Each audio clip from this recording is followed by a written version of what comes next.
Kemudian kita masuk ke hadisnya. Ya kan, ini hadis dari Sayyidina Umar ibn Khattab.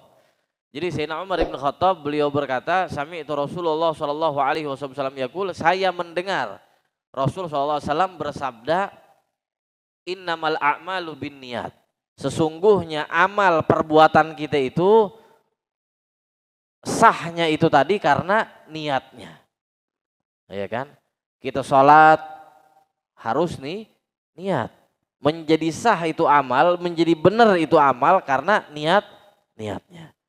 Kita wudhu niat, puasa niat, zakat niat, ya kan? Pergi haji niat juga. Jadi amaliyah kita syariat Islam ini pakai niat, ya kan? Nah, kalau niatnya benar, maka benar amalnya. Kalau niatnya nggak benar, maka rusak amalnya. Ini di bab fikih gitu, ada belajar fikih mengenai niat-niat amaliyah kita tadi. Nah, kemudian niat ini tadi singkat aja gitu. Niat itu tadi tempatnya di hati. Tempatnya di hati. Jadi kalau kita mau sholat, niat yang wajib niat itu tadi di hati. Wa talaffudzu biha sunnah. Melafatkannya itu sunnah. Ya, jadi jangan kebalik nih. Kalau kita sholat, kan kita niat sholat tuh, iya kan? Contoh usolli fardhu dhuhri arba'a rakaatin mustaqbilal qiblah ada anillahi ta'ala. Kita ucap tuh kan. Itu sunnah hukumnya. Yang wajib di mana? Dalam hati. Kita ucap niat itu tadi dalam hati. Waktunya kapan? Waktunya ketika pertama kali kita melakukan amal tersebut. Contoh sholat. Waktunya kapan? Waktu niatnya itu tadi ketika takbiratul ihram. Ketika kita angkat tangan nih Allahu Akbar. Nah, sambil ucap Allahu Akbar itu tadi dalam hati kita niat sholat. Itu dalam sholat. Kemudian dalam berwudu. Dalam berwudu tempatnya di mana? Niat wudu itu tadi. Tempatnya itu ketika membasuh muka. Iya kan? Yang wajib pertama kali dalam wudu itu apa? Membasuh muka. Itu yang wajib. Kalau kumur-kumur, kan bukannya kumur-kumur yang pertama.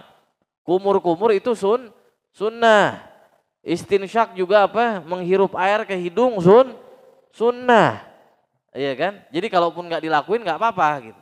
Karena itu hukumnya sunnah. Tapi wajah itu wajib. Makanya ketika air sampai di wajah kita, nah itu baru kita niat wudu dalam hati. Begitu juga mandi wajib. Mandi wajib, niat mandi wajibnya kapan? Ketika pertama kali air itu tadi kena anggota badan kita. Baru niat dalam hati kita. Jadi jangan salah nih ya. Untuk lebih dalamnya nanti bisa belajar di ilmu fikih gitu ya.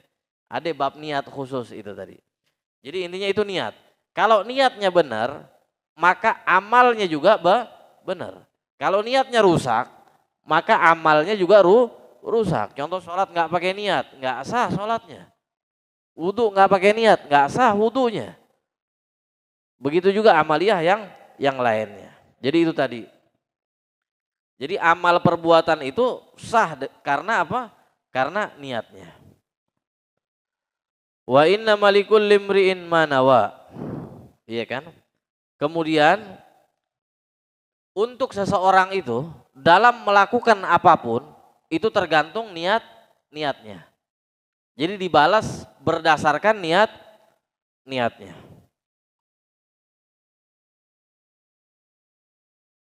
Ini bukan amaliyah yang wajib tadi ya, bukan amaliyah yang kayak sholat, puasa, ya kan? Yang memang wajib itu niat dalam amal itu tadi. Ini dalam keseharian kita, itu tergantung kita punya niat. Makin banyak niat baik, iya kan? Makin banyak pahala yang kita dapat. Contoh, kita mau keluar rumah, niatnya apa? Iya kan? Kita keluar rumah niatnya apa? Oh, niat nuntut ilmu. Maka dapat kita pahala nuntut ilmu. Makin banyak niat baiknya, makin banyak kita dapat dari Allah Ta'ala. Tergantung niatnya. Allah lihat itu gitu. Makanya banyakin niat baik. Dalam hal apapun. Dalam keseharian kita. dalam amalan-amalan yang mubah sekalipun. Banyakin niat baik. Banyak sebenarnya ladang pahala kita tuh banyak. Kita makan, ya kan? Makan. Makan kan dapat pahala enggak? Enggak. Makan satu hal yang mubah gitu, iya kan? Kita nggak dapat pahala kalau makan, iya kan? Nggak makan juga nggak dosa. Istilahnya amalan-amalan yang biasa aja gitu, nggak ada pahalanya di situ. Tapi ketika kita niat baik pas makan itu tadi, maka itu menjadi pahala buat kita. Niat apa? Untuk menguatkan badan kita, biar kita bisa ibadah kepada Allah. Maka makan itu menjadi ladang pahala buat kita. Iya kan? Jadi nggak sia-sia tuh makan kita. Waktu buat makan kita tuh nggak sia-sia. Tetap dihitung oleh Allah Subhanahu wa taala sebagai kebaikan di situ. Karena niatnya baik. Mau minum juga niat begitu, mau tidur juga niat begitu. Mau keluar rumah niat. Ya mau nuntut ilmu jelas gitu ya kan. Mau kerja niat. Kita mau pergi kerja niat. Ya Allah saya niat pergi kerja. Iya kan? Untuk apa? Untuk saya bisa bertanggung jawab kepada keluarga saya. Saya bisa kasih makan anak istri saya. Saya bisa bersedekah dengan kelebihan rezeki itu tadi yang saya dapatkan dari kerja tadi. Banyakin niat dari situ. Iya kan, niat dalam hati. Sehingga langkah kaki ketika kita pergi kerja itu dinilai ibadah oleh Allah Ta'ala. Enggak sia-sia. Jadi capeknya kita ini, iya kan, dari pagi sampai ketemu pagi lagi, iya kan. Capeknya kita itu tadi enggak cuma urusan dunia aja tadi yang kita dapat. Kan banyak orang kesian gitu. Dari subuh sampai ketemu malam baru pulang. Capek gitu urusan dunia nih. Tapi sia-sia, yang dia dapat apa? Dunianya aja. Tapi akhiratnya dia nggak dapat. Padahal coba dia ingat gitu, kalau mau jalan tuh ingat, ya Allah, ini saya kerja ini buat apa? Buat ngidupin anak istri. Tanggung jawab sebagaimana yang engkau perintahkan. Untuk apa? Tanggung jawab kepada anak istri. Dapat pahala tuh sehari gitu tuh. Iya kan? Waliyadzubillah gitu, jangan sampai gitu. Mudah-mudahan kita nggak kejadian nih. Kalau sampai kita kenapa-napa di jalan, kecelakaan atau apa, nggak ada umur di jalan, maka kita nggak ada umurnya itu dalam kebaikan. Fisabilillah juga di jalan Allah Ta'ala tuh. Kalau kita berangkat itu tadi dengan niat baik. Begitu juga mutalibul ilm, hadir majelis, ya kan? Sebagaimana ini pagi kita, ya kan, keluar dari rumah, niat mau nuntut ilmu. Niat biar ibadah kita benar. Iya kan? Biar kita bisa beribadah kepada Allah Ta'ala. Biar kita tahu mana dosa, mana pahala. Iya kan? Niat yang banyak udah. Sehingga langkah kaki kita itu dihitung ibadah oleh Allah Subhanahu wa Ta'ala. Dan jangan sampai kita punya niat buruk gitu ya. Di dalam keseharian kita gitu. Karena dari niat itu tadi nanti dihitung oleh Allah Subhanahu wa Ta'ala.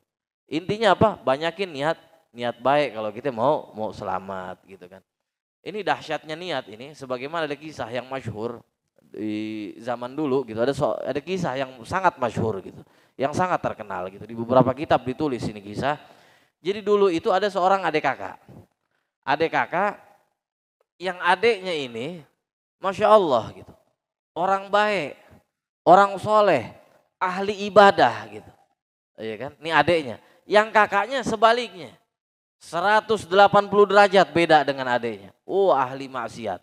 Nggak ada hari tanpa mabok, nggak ada. Iya kan, istilahnya hari-harinya teler. Ini kakaknya ini tadi. Udah maksiat apa aja udah dijalanin. Istilahnya kan. Kontras gitu, 180 derajat beda. Tinggal bareng. Satu rumah. Yang adiknya di atas, kakaknya di bawah. Adiknya yang soleh ini yang baik tinggal di atas. Kakaknya di bawah. Sebagaimana rumah-rumah di Arab itu zaman dulu tingkat kebanyakan mereka. Jadi di atas bawah gitu kan. Yang satu di atas, satu di bawah. Satu waktu iblis laknatullah datang godain adiknya. Digodain adiknya, dibisikin gitu kan adiknya. Ente ini hidup hari-hari ibadah mulu kepada Allah. Gak bosan apa bahasa kitanya begitu kan. Gak bosan apa? Dari pagi ketemu pagi lagi ibadah kepada Allah Ta'ala. Ente nggak bosan gini-gini aja hidup, iya kan? Nggak capek apa? Ibadah kepada Allah. Coba sekali-kali itu. Kayak ente punya kakak yang di bawah. Wah dia bisa nikmatin hidup tuh. Ente punya kakak. Ente juga nggak apa-apa deh. Bahasa kita aja gitu kan. Ente nggak apa-apa deh. Sekali-kali nggak apa-apa. Ente kan punya amaliyah udah banyak. Udah soleh udah kelamaan dah istilahnya kan. Baiknya udah kelamaan. Sekali-kali nggak apa-apa. Ente ikutin kakak ente. Ntar kan bisa tobat kepada Allah. Bisa diampuni lagi ente punya dosa. Digoda sama iblis laknatullah. Akhirnya timbul keinginan jahat itu tadi. Iya kan? Iya benar juga ya. Iya kan mulai mikir tuh. Iya kan? Anak punya kakak enak bener hidupnya. Iya kan? Hari-hari enak. Sementara anak ya udah deh, anak mau cobain deh. Iya kan? Apa yang dilakuin kakak anak? Iya kan? Sehari aja. Habis itu anak ibadah lagi kepada Allah. Masa iya gara-gara sehari doang anak ini gitu ya kan? Mulai deh muncul tuh niat-niat jahat itu tadi. Di waktu yang berbarengan kakaknya ini sadar ceritanya. Dia mikir, merenung. Jadi bangun tidur nih, sama-sama bangun tidur gitu. Dia merenung, ya Allah. Aneh bertahun-tahun datang ke rumah dalam keadaan teler. Iya kan? Orang-orang nggak ada yang seneng sama aneh. Karena apa? Istilahnya aneh bikin resah masyarakat. Nggak ada yang seneng sama aneh. Kerjanya bikin rusuh. Mau sampai kapan aneh begini ya Allah? Iya kan? Sadar nih kakaknya nih. Mau sampai kapan anak seperti ini? Nggak bisa nih. Anak harus tobat kepada Allah. Anak harus tobat dan anak harus jadi orang baik. Ya udah deh. Anak mau minta tolong sama adik-adik. Iya kan minta dibimbing buat kembali ke jalan yang benar. Niat dia udah jalan nih niat. Buru-buru dia lari. Mau nemuin adiknya, mau minta dibimbing gitu ya kan. Untuk balik ke jalan Allah. Sementara di waktu yang berbarengan si adik tadi buru-buru pengen minta ajarin maksiat kepada kakaknya. Minta diajarin bangor dah bahasa kitanya, iya kan sama kakaknya. Buru-buru. Sampai di tangga tabrakan. Istilahnya nabrak gitu. Jatuh, dua-duanya mati. Saat itu. Ini malaikat bingung. Iya kan? Malaikat bingung. Dalam riwayat nih malaikat bingung. Ya Rob, ini gimana nih ceritanya nih? Ini yang satu nih masukin surga apa neraka? Iya kan? Yang satu lagi gimana nih ceritanya nih? Ini dua-duanya udah punya niat gitu ya kan. Akhirnya Allah bilang, ini yang niat buruk tadi kasih azab dulu, cuci dulu sebentar. Iya kan? Di dalam kuburnya kasih azab dulu, cuci dulu maksudnya sebentar. Karena apa? Dia punya niat jahat tadi. Jadi matinya dalam keadaan niat jelek, ngerti gak? Ini kata Allah Ta'ala kepada malaikat, ini yang satu nih, yang mau niat buat baik, kasih nikmat di alam kubur. Bersihin dia sebersih-bersih. Istilahnya udah, mati gak bawa dosa. Kasih nikmat di kubur, masukin ke dalam surgaku kata Allah Ta'ala. Karena apa? Urusan nih niat. Makanya kalau kita niat baik, Allah kita nggak ada umur, tapi kita hidup hari itu membawa niat baik, kita dihitung orang baik sama Allah Ta'ala. Ngerti ya? Kita dihitung orang baik oleh Allah Ta'ala. Kemudian, ini yang jangan lupa juga nih, ketika kita mau tidur, niat salat malam, niat aja dulu, iya kan? Niat aja dulu. Niat sholat malam. Nanti kalau udah niat ternyata nggak bangun-bangun gitu tiap malam, akhirnya pahala niat mulu nih, iya kan? Malaikat capek nyatet niat mulu gitu. Usaha, mulai naik ke usaha. Dengan cara apa? Pasang alarm atau apa, iya kan? Kita nggak bisa bangun jam 2 malam, bangun setengah 4. Iya kan? Contoh subuh jam 4, setengah 4 kita bangun, nggak apa-apa. Sholat 2 rakaat, sholat malam, ya kan? Minta ampun, istighfar kepada Allah di situ. Usaha gitu, iya kan? 2 rakaat aja, jangan banyak-banyak, iya kan? Udah bisa 2 rakaat, baru naikin lagi ntar. Jadi 4 rakaat, iya kan? Pelan-pelan, nggak apa-apa. Tapi untuk awal kita niat aja dulu.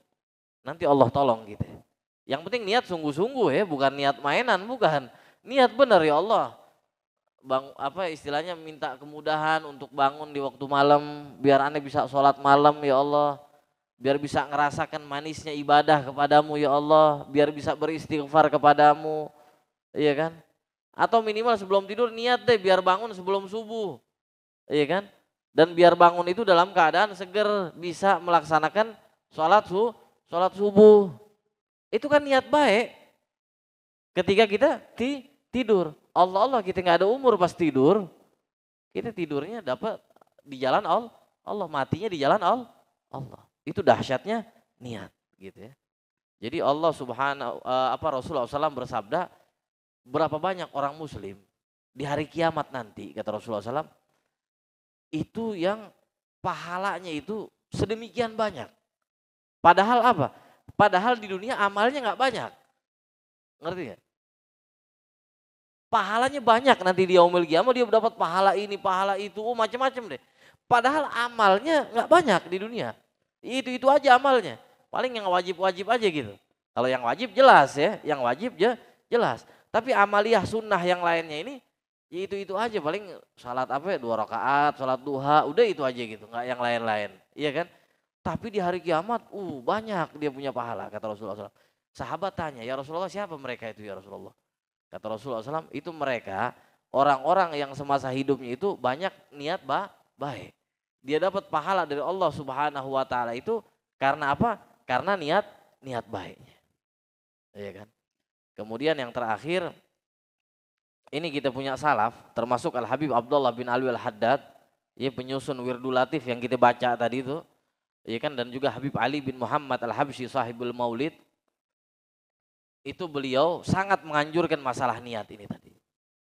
Di setiap amaliyah kita.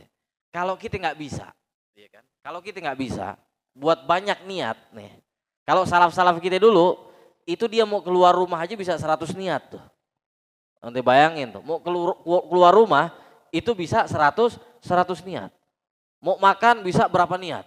Sampai mau masuk bulan-bulan aja dia niat. Contoh bulan Maulid ada niatnya tuh.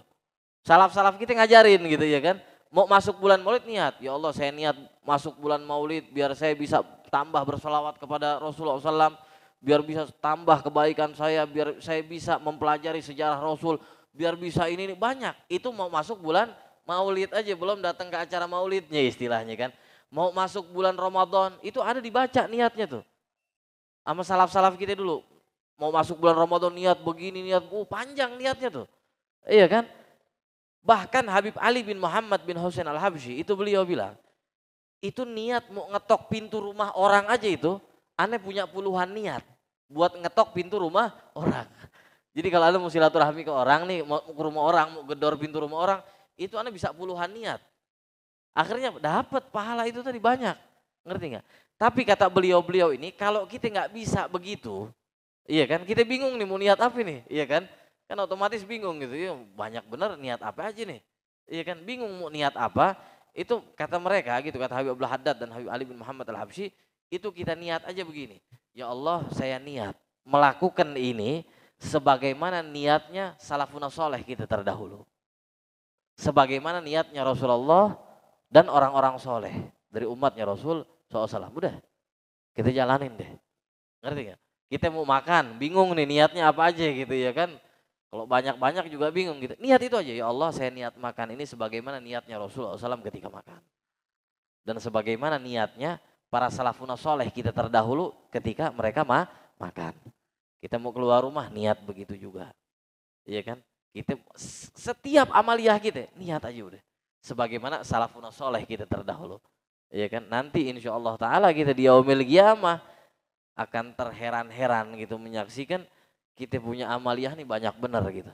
Padahal semasa hidup ya mungkin amaliyah kita cuma yang wajib-wajib aja. Ini sesuai dengan sabdanya Rasul Shallallahu Alaihi Wasallam ya. Hadis ini riwayat dari Imam Bukhari dan Muslim. Mudah-mudahan Allah Subhanahu Wa Taala ampunkan dosa-dosa kita. Allah Subhanahu wa taala berikan keberkahan untuk kita semua, dan Allah Subhanahu wa taala kumpulkan kita nanti di yaumil qiyamah bersama kekasih kita Nabi kita Muhammad sallallahu alaihi wasallam. Ilahi ya rabbana anta maksudana wa ridhaka matlubana atina mahabbataka wa ma'rifatak ya awalal awalin ya akhir akhirin wa la quwwatal matin wa sallallahu ala sayyidina Muhammadin wa ala alihi wasallam. Da'wahum fiha subhanakallahumma tahiyyatuhum fiha salam wa akhiru da'wana alhamdulillahi rabbil alamin. Taqabbalallahu minna wa minkum taqabbal ya karim. Assalamualaikum warahmatullahi wabarakatuh.